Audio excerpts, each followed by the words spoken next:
Bonjour, moi c'est Bruno Galland, je travaille pour Forza depuis 5 ans. Je suis aujourd'hui directeur marketing monde de Forza et j'ai aussi une société qui gère Forza et Victor pour la France et la Suisse.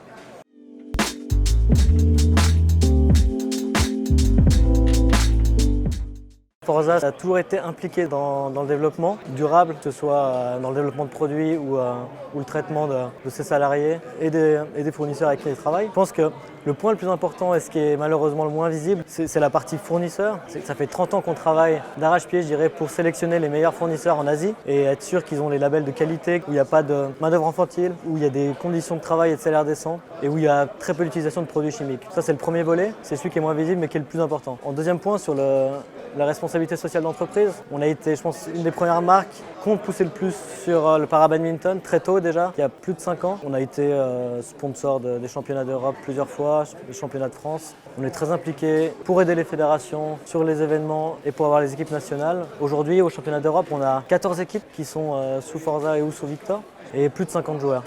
Un autre point aussi qui nous tient très à cœur, c'est le partenariat qu'on a avec Solibad. C'est un partenariat qui a commencé il y a 3 ans, qui a commencé par la France et ensuite qui est devenu un partenariat mondial. C'est un super projet parce qu'on voit qu'on peut développer énormément de choses autour du badminton. On a financé des écoles, créé des orphelinats avec Raphaël Sachta. Disons que c'est une bonne raison aujourd'hui de faire du commerce.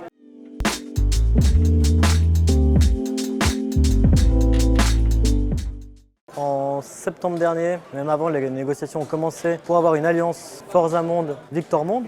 Cette alliance est très intéressante parce qu'on a Victor qui est très fort en Asie et Forza qui est très fort en Europe. Du coup, on a une synergie de distribution qui fait sens, on dira. Et ensuite, on a un partage de technologies. Chacun utilise, on prend un peu le meilleur des deux marques et on en fait bénéficier les deux marques, je dirais. Sur les technologies raquettes, sur les technologies chaussures, sur le textile, où on est très fort chez Forza aussi. Et il y a ensuite une synergie au niveau du marketing. Victor a des événements comme des super séries, des masters.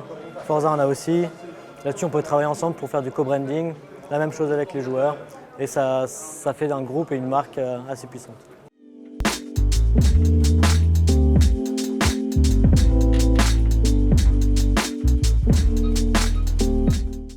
Ouais, je crois, et puis je pense qu'on espère.